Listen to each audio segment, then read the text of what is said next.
Hi everybody, my name is Hannah and this is Pepper and Pine and I have a cooking tutorial to share with you today.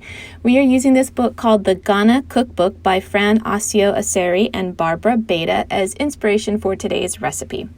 Now this complements our West Africa main lesson block. I'm really excited to share the mushroom stew recipe with you because it has become a family favorite. Now the first thing we're going to do is dice up one medium-sized onion. Now I am going to use my Instant Pot in order to make the stew, but if you don't use an Instant Pot, then it will take a few hours in order to soften up your meat stew. You can also make this vegetarian if you'd like. So I'm going to dice up one onion and I'm going to use this with the beef in order to just give it some flavor as it's in the Instant Pot. But we're also going to be using a few more onions later on in the recipe. So I'm going to add a drizzle of olive oil and about 2 pounds of beef stew. Now this was previously frozen, so I'm going to need to cook it a little bit longer. I'm going to season it with salt and pepper.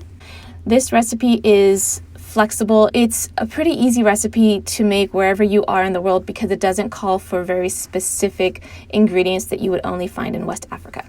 So I'm going to set that for an hour, and in the meantime, I'm going to get going on the rest of the recipe. So I'm going to add another 2 onions, and really you could probably add 3 because these ones are pretty small and they do cook down quite a bit.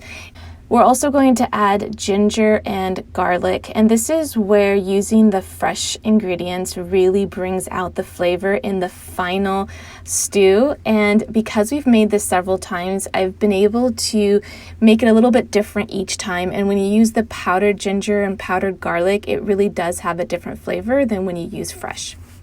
I also have these beautiful tomatoes on the vine here, and I think I only use about 2 or 3, but you could definitely use more.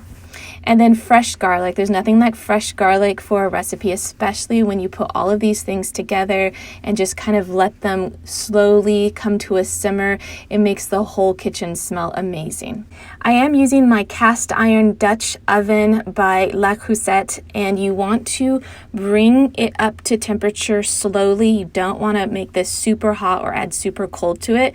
And this allows the whole stew to gently and consistently warm. Once you put the lid on it, it's like a little oven.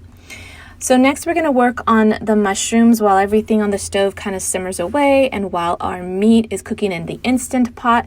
And I have about 8 ounces of mushrooms here. You want to wash and dry them. And then we're going to make a flour seasoning.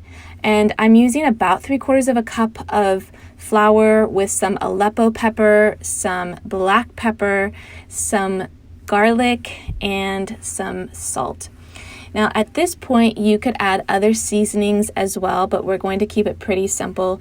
We're going to allow the tomatoes and the mushrooms to really take center stage in this stew.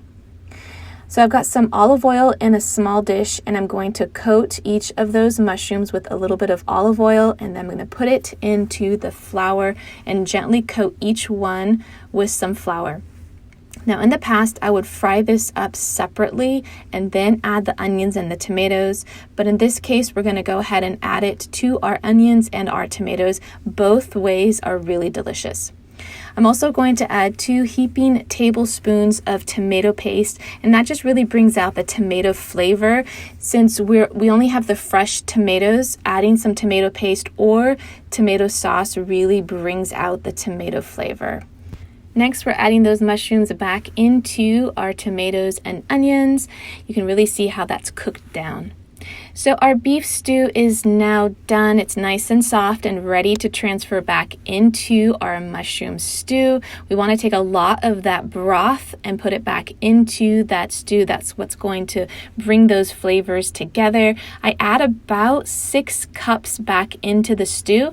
And then to finish it off, I'm going to take some of that flour mixture and gently sprinkle it on top and then mix that in. And that's going to thicken our stew quite a bit.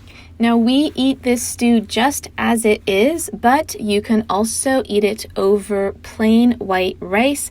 Both options are really delicious. It's a nice, warming, hearty stew, and our family really enjoys it. I hope you enjoyed this cooking tutorial. If you'd like to see some of my other cooking videos, you can tap on the screen right now. Don't forget to check out the blog post that accompanies this video. That link is down in the description box below. And if you want to see how our homeschool is progressing on a daily basis, you can find me on Instagram at Pepper and Pine.